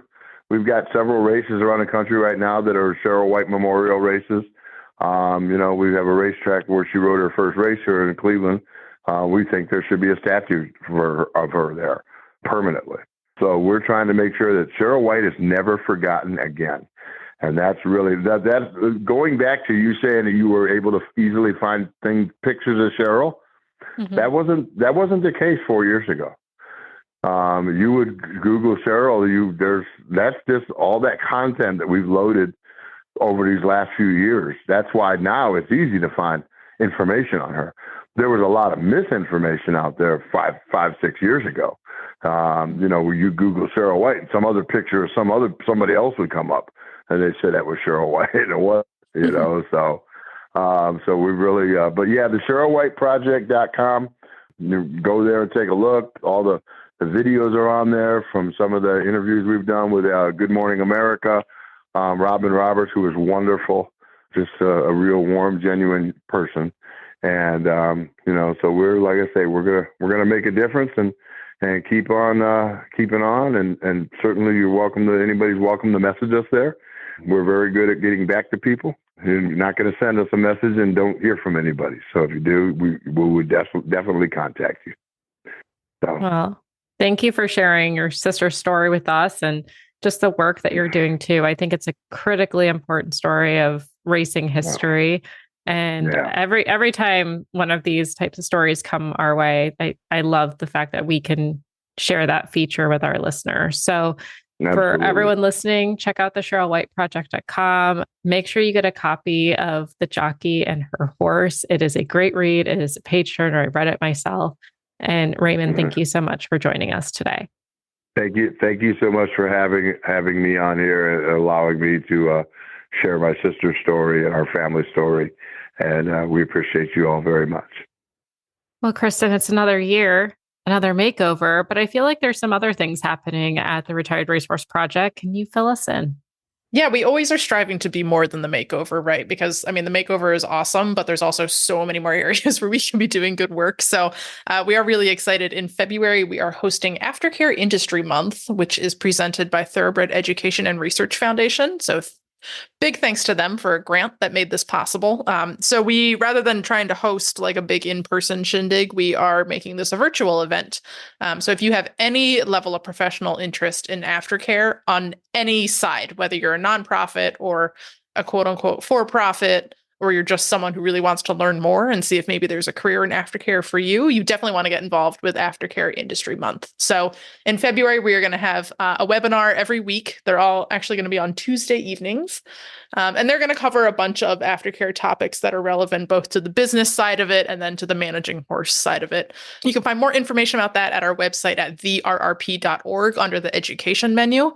There's a very small fee to enroll. And then, of course, the recordings will be available to you after as well. So you can either sign up for specific sessions that you're interested in, or you can just get 1 month-long pass that gives you access to all 4. So we are covering making aftercare your full-time job. We are covering how does your contract hold up? So if you are working in aftercare and you want to bring your contract for a lawyer to dissect on camera, you are welcome to do that. We also have placing difficult horses, because we all know that not every horse is just going to fly right out the door. And then we also have a session on networking with other aftercare organizations. So topics that are really relevant to anyone with a professional interest, whether that means you're just someone who works for the farm and helps, find new homes for your horses after racing, or, you're like a full-timer setting up your own nonprofit or making a go of this professionally. This is set up for you. So check out Aftercare Industry Month at the rrp.org. This educational series on barn building, we hope answers some questions you have about building your next dream barn. Joining us for this series is Dennis Lee, Equestrian Product Line Manager at Morton Buildings. And today, Glenn talks with him about design considerations to help ensure you get the barn you want for now and into the future.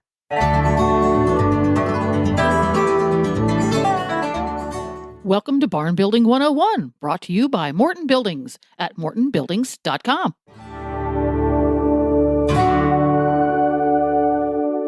Glenn here, founder of the Horse Radio Network and host of Horses in the Morning.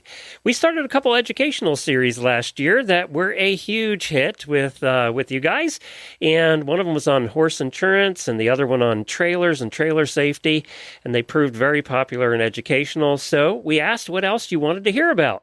And building a barn was high on the list. I know that's something that Jennifer and I are probably going to be doing very soon, too. So this is timely. Joining us for this series is Dennis Lee, Equestrian Product Line Manager at Morton Buildings. And this part 1 of 3, we're going to discuss design considerations to help you ensure you get the barn you want for now and into the future. Dennis, we've all heard of Morton Buildings, but tell us a little bit about the company. Sure. Thanks, Glenn. So Morton Buildings was founded in 1903 as the interlocking fence company. We started out in the mail order woven wire business, basically, and over the years transitioned from the fencing component business to building packages, and then eventually evolved into turnkey erected building shells. We are the nation's leader in the post-frame building industry. We design, manufacture, deliver, and erect our own building product. Well, Dennis, one of the things that we're looking at our property now, and we have 5 acres, brand new, barren land, is where do you put the barn? And, how do you figure out what's the best place to plop it? So let's talk about that first. Yeah, so that's a great question, and site prep and site selection is probably one of the most important things to consider when building a new barn. A lot of the just nightmare stories that I see and hear from customers building barns were poorly selected or poorly prepped sites. So we all know in the wintertime, horses like to create a lot of mud, and nobody likes dealing with muddy, wet, slippery, which creates an unsafe environment. So drainage is number one. A properly graded, drained site. We like to see a site that has a minimum of a 1% slope away from the building for probably 10 to 15 feet, without it being a major, steep incline. So we don't want a 45-degree angle climb into the building. Site prep is something that we highly recommend you enlist the help of a professional. Go ahead and flag your site out and shoot some elevations and determine what sort of grading is required prior to the building. A major mistake that we see a lot of owners make is to just build the building and then try and address the site and the drainage and the grading after the building is built, which is never delivers a good result. The other thing we want to consider is zoning, permitting, what sort of plan requirements your local county or township may have, things like setbacks or maximum footprint requirements. So again, another good opportunity to enlist the help of a professional that has experience in your area. And you can always start with a phone call to your local zoning or building code office and ask them, what portions of your barn will require a permit and what their requirements are going to be up front. This is not a case where you're better to ask forgiveness than permission. So a phone call to the county or township ahead of time will save you a lot of headache. And if you're not pouring concrete for this thing, what do you recommend for the base? So a good firm clay or limestone base. You don't want to have mud issues as you go along. So a good firm base. You want to remove topsoil and organic material and place that somewhere else in the facility, and just make sure you have a good firm base with good drainage around the building that's not so steep you can't get into it. Think about your access. How are you going to get to and from the building with loads of hay, loads of bedding? How is your farrier going to get to the building? If you have an emergency, are you going to be able to get to the building with a veterinarian vehicle in the dark in the wintertime and that type of thing? And also your big horse trailer. How are you maneuvering it around? Getting in, getting turned around, getting backed up to. These are all things we highly recommend. Make an investment in some survey flags and a measuring tape, and just go out there and stick some flags on the ground and get a good visual representation of what your building is going to look like on your site. Very good. Well, let's talk about, now that you've determined where you're going to put it, you got to determine how big it's going to be, right? And how many stalls you're going to have, and tack room and washroom and all of that stuff. So let's start there. How do you determine size? Yeah, so number one complaint, when we go back and interview horse customers or equine facility customers after the fact, I didn't build it big enough. We built a barn for my wife and my daughter to have a horse. Well, now horses seem to multiply. Yes, horses, they're herd animals, right? So we end up with a lot more than we thought we were going to, or the husband's decided he's going to get into trail riding also. So number one complaint, I didn't build it big enough. So if you plan to build a building for 3 horses, we highly recommend that you build a building large enough to accommodate 4 to 6 stalls. That doesn't mean that you have to actually complete the remaining stalls, but having space in that building to add those stalls at a later date is very important. Your buildings are not getting less expensive over time, so there's no better time than now to build a building that is the size that you may need for your future needs. The other thing that we see, we'll have clients come to us and say, I need a 4-stall barn. Well, the number of stalls is one of it's obviously an important consideration, but it's not all there is in a barn, right? So horses require a lot of stuff. So we want to make sure and not underestimate our storage needs. So you upsize your tack room. We love to see a tack and feed room as separate rooms so that you're not enticing rodents to be in the same room as your tack. Ancillary storage. So where are your wintertime blankets, your paraphernalia you take to horse shows with you, rubber tubs, spare feed buckets, pitchforks, wheelbarrows. There's just a lot of stuff in stall barns, and we want to make sure that we have good, safe, functional storage for all those items. One of the things that we've talked about in the past on a number of the shows, that's something that if you're buying a current place that's had an older barn, that you have a problem with and don't think about when you buy it, is ventilation. Yes, absolutely. Yeah. So what do you guys do in when it comes to ventilation? What do you recommend? So horses, my personal horses, consume and then subsequently give off 10 to 20 gallons of water a day. That is going to be in the form of urination or perspiration. So that has to go somewhere. It's going to go initially into your bedding and then into the atmosphere of your building. So ventilation is absolutely key in your stall barns. We use a combination of things. You're better off to overventilate than underventilate and have a air quality problem. So we use, obviously windows and doors, but it's also important to have ventilated overhangs. Our minimum overhang is going to be 12 inches.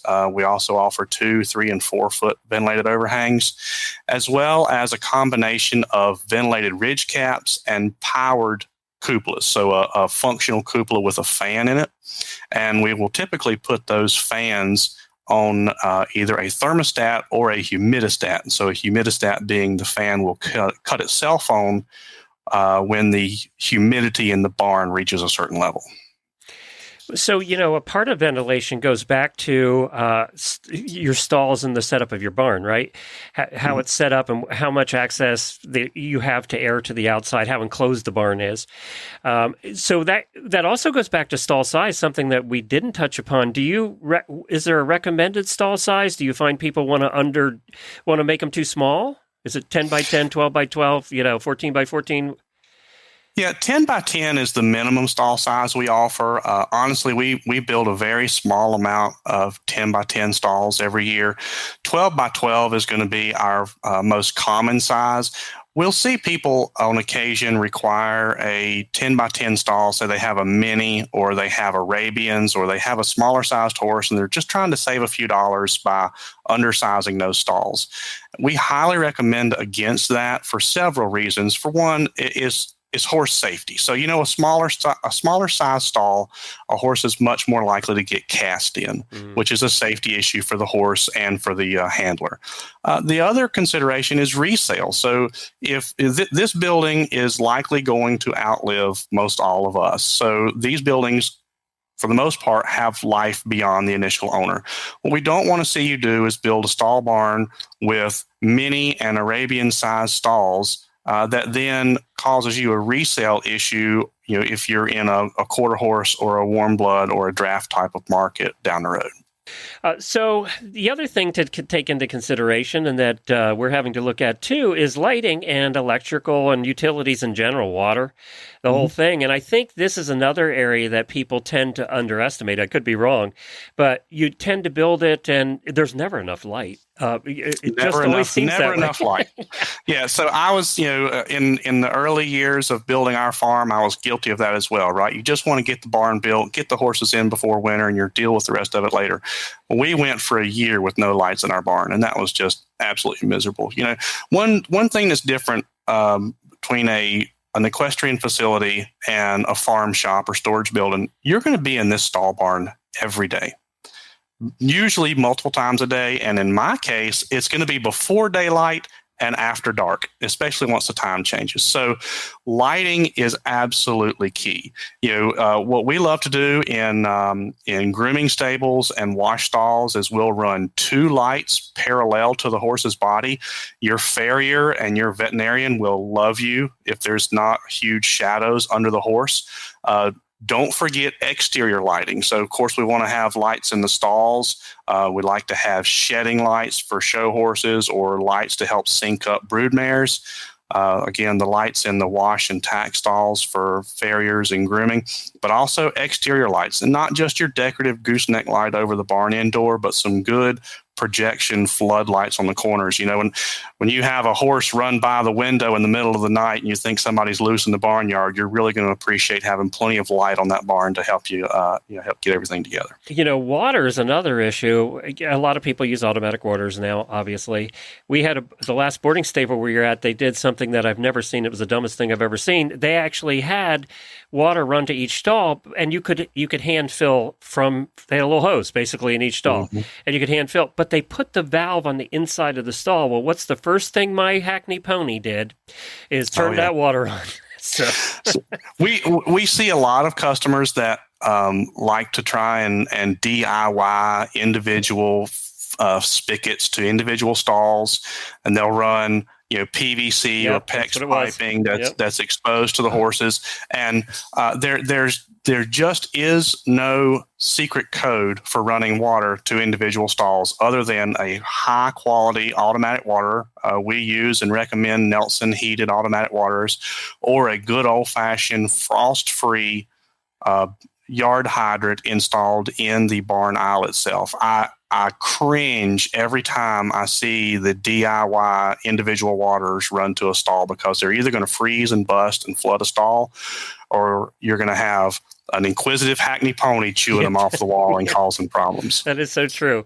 All right, the final thing we'll talk about in this segment, and we have a couple more segments that we'll be doing over the next few weeks, is floors. We talked about, we use lime rock down here. You talk about limestone. They call it lime rock here in Florida, but it's basically crushed up limestone that you can compact really tight. But on top of that, you have to put your rubber mats. So talk to us about rubber mats. We see them for sale a lot now around here, but boy, the thickness and quality appears to be lacking in some of them. Yeah, not all mats are created equal. And if you ever grab a hold of a really high quality rubber mat, you'll see that instantaneously. So like you were saying, your base in your stalls is everything. So that can be referred to in different manners across the country. So you can have ag lime, crushed limestone, stone screenings, pit gravel, in your stalls, you want a fine, granular, well compacted, very level, stable surface, and that really needs to be well compacted and very level. And then a high quality rubber mat. So we use the highest quality rubber mat that we've been able to source. The best thing about the mats that we use are they come in a larger format. So for a 12 by 12 stall, you can have 2 6 by 12 mats interlocked with each other, reducing the number of joints in the mat. We all know what it's like to have that perfectly sifted pitchfork full of manure and hit a curled up joint in a stall mat, and it all goes flying. But your low cost, low quality mats, like you'll see at some of the local farm supplies, if you can grab that mat and really bend it over easily, or if it cuts super easy with a utility knife, it's just not going to give you the service life that a super dense, heavy, high quality mat will. So you're looking for at least a half inch thick, or half or 5/8 is the most common. Okay. Do you recommend them in the aisles too? Or do you guys not? We do. We use quite a few stall mats in the aisles. Now, in the aisles, what we like to see is obviously an interlocking mat, so they don't walk. They don't end up moving you down the aisle. Another great option there is pavers. So we do quite a few stall barns with either the glue down or lay down interlocking style of paver. The paver makes a very nice, quiet, safe, high traction type of surface. They can be a little bit of a bear to keep clean, so you're going to want a leaf blower or a vacuum or something to keep those pavers clean. Well, as I said, this is a several-part series, so we're going to get into much more in the future segments that we do. Thanks, Dennis, for joining us. We really appreciate it. And, whether you're doing stalls or stall barns or riding arenas, whatever it is, Morton has a building for you. They're professionally built for your needs. They really do take time to find out what you want. I've had a lot of friends that do Morton buildings, and they take time to find out exactly what you want, what your budget is, and then they design a building just for you. So right now you can save through February on new buildings during their building value days. And to learn more, visit mortonbuildings.com/project/equestrian. You don't have to remember that. We'll put it in the show notes right here. Or you can give them a call at 800-447-7436. That's mortonbuildings.com. Thanks, Dennis.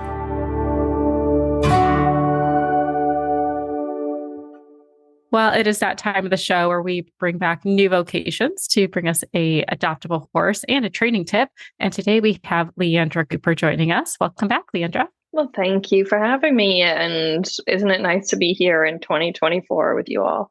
I know. We made it. We did make it. Technically, we had an episode release that we pre-recorded in December, but this is like the first time the gang's all back for the new year. Yeah, we weren't really there yet. Yeah, we now have validation that we made it. Yes, we were like there. Thinking of us as a gang. Keep calling us the gang. I like that. Yeah, the gang's all back. Makes me really think of It's Always Sunny in Philadelphia, though, when I say that. Absolutely. But I know before we left off, and we'll have to jog all of our memories here for our training tip, we were bringing how to go into your flying lead change with your thoroughbred. And last we spoke, we really talked about the foundations, ensuring, they can move off the leg, they can break, they can walk, trot, canter okay, be nice and supple. But what about that phase 2? We've got the ABC layer. What's next?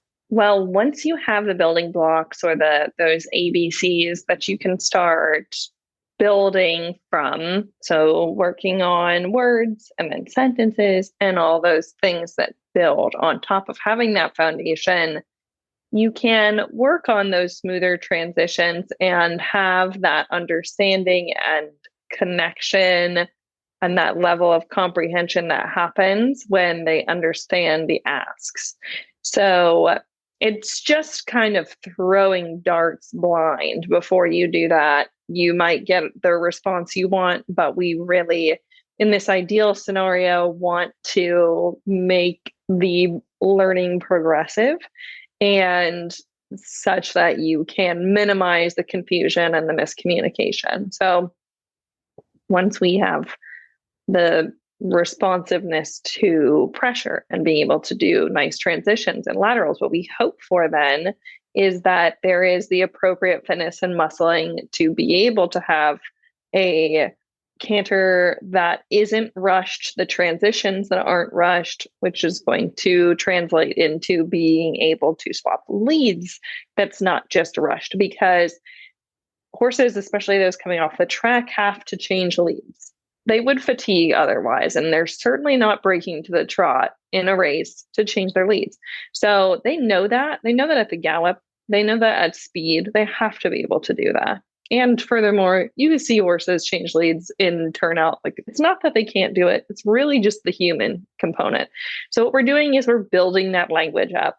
And once we have that, what ideally happens in that flying lead change is a rocking back onto the haunches that allows the shoulder to lift, because you're going to start in that lead change generally from moving that opposite, the new lead forelimb, lifting that shoulder and being able to lead and then transition in the back as well. But that requires freeing up that shoulder and being able to have that lift, which only happens when you don't have so much weight and pressure on the forelimbs, which is normal. About 60% of their weight is on those forelimbs. So it's only in the rocking back, lifting, swapping to the other lead that we're going to have those beautiful, nice fluid transitions. So that's why we want to build that foundation. That's why, being able to, like, I even like to incorporate in the transitions things like asking for a step of back up and then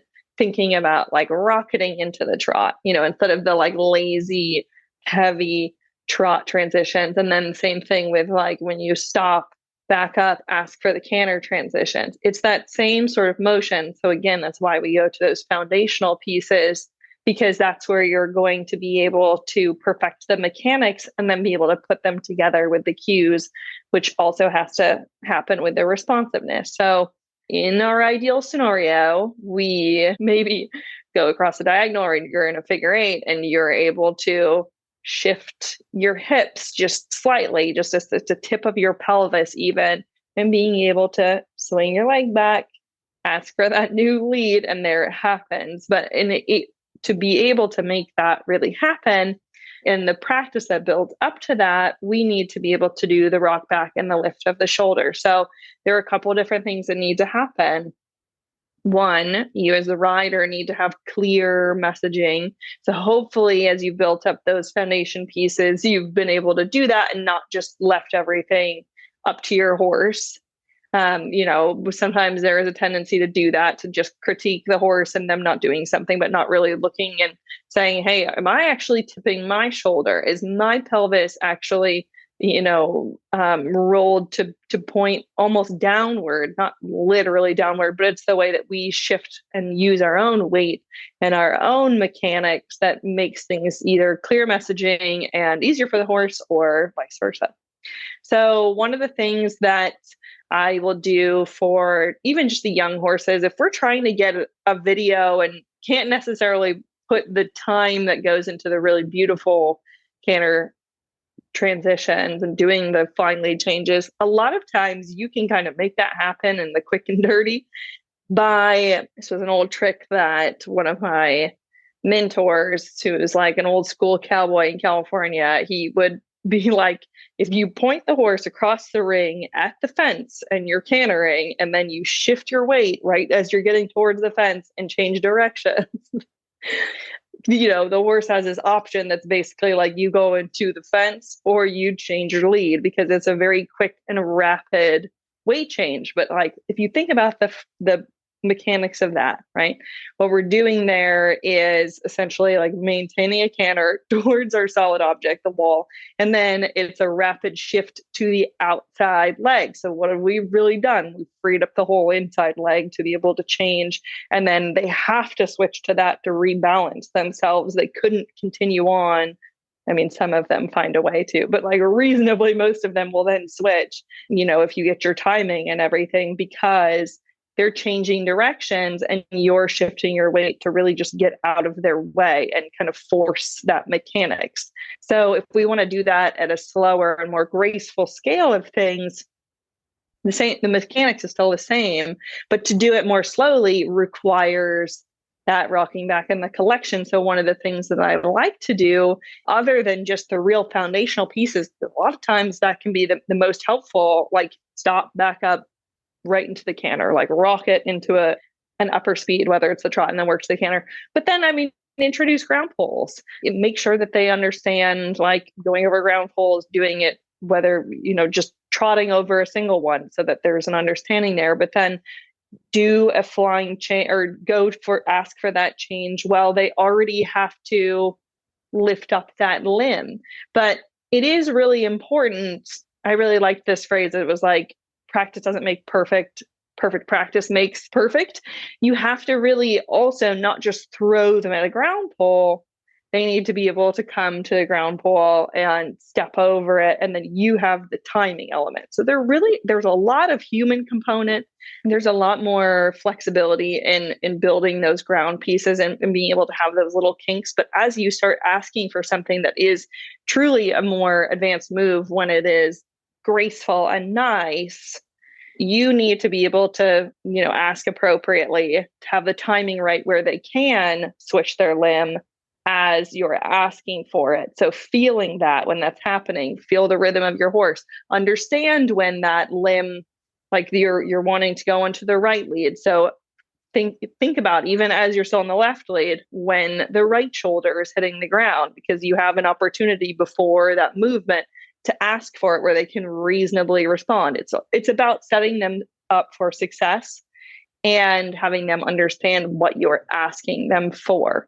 And, it is a lot easier sometimes when you can ask across a pole, when they have that opportunity to kind of like, they're already lifting. But at the end of the day, the mechanics of it are the same. I could go on about this. So right. I'm not even sure that I'm answering your question.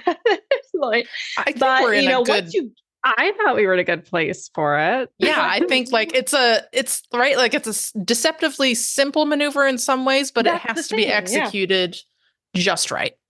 So right. One thing I was thinking as you were talking, Leandra, is, if you've been riding your green horse for a long time, working them up to the point where you're ready to ask, it might be a good idea to get on a schoolmaster or, just something further along where you can ask for that lead change and just get it, and get the feel again for yourself, because totally. I think a lot of us who are, on these greener thoroughbreds, or any breed, like we've been riding green horses for so long, we sort of forget how to ask for these maneuvers. Absolutely. So, yeah. Might be a good idea to get on something finished. Like if you're skiing and you're still like, working at the little pie angle, or like the little triangle, your little pie wedge is how I learned it, where it's like, that's how you break. Like when you get to a more advanced level of skiing, you're probably not breaking with your little pie wedge, but sometimes like working with the green horses, you stay in the same like pie wedge formation forever, because you're like working to help them baby through things so much that like you stay in the same phase of things too. So that's such a good example. So easy to keep the training wheels on for too long. Yes. Yeah, totally. We're just like riding around with our wide hands all the time to help them understand it. But I mean, that's totally true. Like, sometimes getting on that schoolmaster brings it right back at you. Yeah. And I know that, that's not a possibility for everybody. Like they just might not have access to one. But yeah, if you're listening to this and thinking like, oh man, this sounds way more complicated than I remember. It might be time, just find somewhere, hop on a lesson horse or, something and just, ride a couple good lead changes on something experienced and then remember what it feels like. And that's what I should have done when I was first. Yeah. Also to jobber. Just a good training tip if you need a confidence boost too. I know we've talked on, if anyone listened to our last episode with Amplify, how humbling a freeing an ex-racer can be especially if it's your first time doing it. So hopping on that schoolmaster, there's nothing wrong with doing it just to make sure like, oh, I actually do know what I'm doing. I just need that reminder that I'm working with a horse who is learning how to do those things. So great. And we got 2 tips today. That's like, my one last anecdote about this, because I also love this, is like, if you think about learning a language, like it takes practice and consistency, and like getting on a schoolmaster and kind of like making sure that you've got the pieces right too can help you in that way that you're not trying to constantly change to form to a horse who's learning. So in the example of learning a new language, it's like if you were learning the word for green in Spanish, it's like that it's there. And like, say you forget it, then that word doesn't change its meaning, right? Like a teacher wouldn't be like, now green is orange, and that would just be confusing. Like you have to be able to stay consistent, but some of that requires us to have the confidence and the wherewithal to know that we are asking them appropriately and that they're just learning. Like it's just going to come, but it requires the consistency. And sometimes we want to like change the way that we're asking all the time because it doesn't work the first couple of times. Good stuff.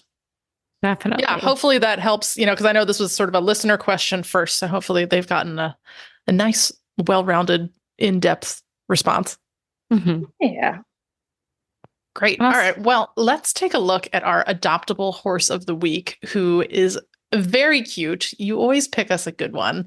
If I sound distracted, it's because I've been watching his videos for a few minutes now. Leandra, tell us a little bit more about Close Talker. Close Talker is one of my favorites in the barn right now. He is a 2020 gelding. He's 16 hands, but he is totally the fun size candy bar, like he has a smaller appearance because he's kind of compact, but he's fun size. He's like the perfect in between where he could go in so many different directions with things. And his sire's Candy Ride, a Kristen favorite. That's why I was like, you're doing this on Kristen purpose. approved. It's also why it's funny that you called him a fun size candy bar. Because I was like, wait a minute, why didn't they just name him that? That's fine. Candy bar. That's all right. Keep going. Oh, I love it. And so we call him Stewie in the barn. He has a lovable curmudgeon-y kind of attitude where when you don't know him or when he kind of feels the need to put on this like macho personality. And so he'll like pin his ears back at you if you're grooming him in the cross ties. And it's like just to like get attention at this point, because he's really easy to set boundaries for. If you just kind of tell him like, we're best friends, you just forgot that. And he's like, oh yeah, we're totally best friends. And he's really so much personality and such a good little package that I just have had the most fun seeing him progress in training. And what's really neat too is that he retired from racing with no known injuries. He doesn't have any limitations in his second career. He is a very sporty, handy kind of ride and learns in leaps and bounds. So he really could go in lots of different directions. Like I said before, you just have to have a sense of humor to be able to pull him out of his little cranky face. And I think once he matures too, he will get out of this teenage high schooler, like, I have to test you kind of phase of things, because when he knows somebody and he sees them routinely, that testing kind of goes away. So it's a phase of things. We see it a lot, but definitely not to be scared off from, because he's just such a perfect package. Oh my gosh, his pedigree notes, like, look at this lineup: Candy Ride, Crypto Clearance, Tap It, Indian Charlie. That's like a who's who. I know, he's like, yeah. He's kind of royal, like in some ways. Like he's got some famous pedigree names on here. Yeah. Right. Now I want to look him up. Surely this horse went through auction, and probably just on his pedigree alone, I imagine, was a hot commodity. So hang on while I Google that real fast. Well, I'm just going to brag how much I like him, because he does have like a softness to his face. And I love that he's refined. And I think that's such a pretty look for thoroughbreds. I love the warm blood look. I love like the chunky look, and even like the classic thoroughbred look. I don't think any of them are wrong, but there is something, maybe because I came from Arabs, about that more refined type that really draws me in, because I just think they're so pretty to photograph at the end of the day. And he's that gorgeous bay. He's got chrome. He's got nice dappling, and his videos, oh my gosh, he is such a mover. He really reminds me of my husband's horse, like in his face, who is like a very similar personality, but is a lovely horse. Mm-hmm. That's funny. And definitely check out his free jump video because we had a blast with him. He showed us so much bravery and tackled every challenge without batting his eyes. Oh, including all the dogs. Oh, this is delightful. Everyone should watch this video. Yes. What a good boy. Well, I like watching him go, and he could go in That's so many part of it. directions. You know, he's a good height. He's 16 hands, which I always say is like perfect size for just about anybody. But also watching him, like he would be very pretty in the hunter ring. He could do jumpers. He could do dressage. I'm seeing him like round his neck up as he's trying to figure out, you know, where to be on the bit. And, you know, he's still learning, but there's so much potential that I could easily see him get a Western saddle thrown on him, and you can have some fun doing ranch work too. Truly. And those candy rides, they look like ranch horses. And the crazy, you watch him. Please stop. You can see him try to navigate my dogs, trying to help him with the free jump also. So he's already used to working around, you know, other creatures. So if you wanted him as a ranch hand, he's ready to go at this point. Yeah. Well, yeah. and the Considering cool that's thing how our is, dogs are. But cut right in front of you, and he's just like, okay, fine. Yeah. He's been rated level 5, which I think that would be a fun conversation too, Leandra, is to like revisit the levels in a future episode of just what those mean to new vocations. But he's a level 5 in that physical capability, so he can really go anywhere. So if you're looking for the horse who is super cleared by the vet, ready to go, I think you need to look at Close Talker. He's at horseadoption.com, and his adoption fee is a whopping $3,500. Come on, guys. That's a fraction of probably what he went at auction. I don't know if you pulled that up, Kristen, but it'd be really cool if he did. He RNA'd. So actually he didn't even bring enough at auction for $80,000. So people valued him very high, which is clearly what he's worth. So yeah, he ran for his breeders. So, which I think is cool. There you go. So check him out, horseadoption.com. And if you have questions or you're looking for your next horse, reach out to Leandra Cooper. She has plenty, and she will find the right fit for you. Leandra, thank you so much for joining us and starting this year with us. Absolutely. Well, thank you for having me. Until next time. Joy, it's always really cool when our shows sort of develop their own natural theme, don't you think?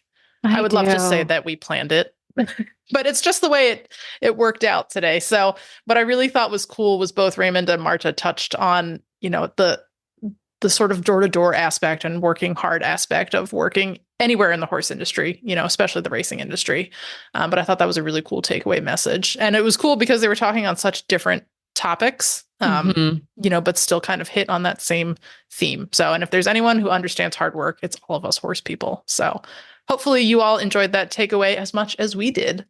You can find our show notes and links to today's guests on the website at horseradionetwork.com. Like us on Facebook and Instagram. We have a lot of fun. Just search for Retired Racehorse Radio. Follow us on Twitter at Horse Radio. You can find me on Instagram at The Horseback Rider, and I am back on Facebook again at Jobber Bill Racehorse to Ranch Horse. My email is kbentley@therrp.org. You can find me on Instagram at Misfit Mayor, and my email is joy@horseradionetwork.com. Thank you so much to our sponsors, Kentucky Performance Products, Cashel Company, and Morton Buildings, and to our partners, New Vocations Racehorse Adoption Program and the Retired Racehorse Project. Don't forget to check out all the other shows on the Horse Radio Network, part of Equine Network, at horseradionetwork.com. Remember to set your goals high and love to learn from every ride. And add more leg. Bye, guys.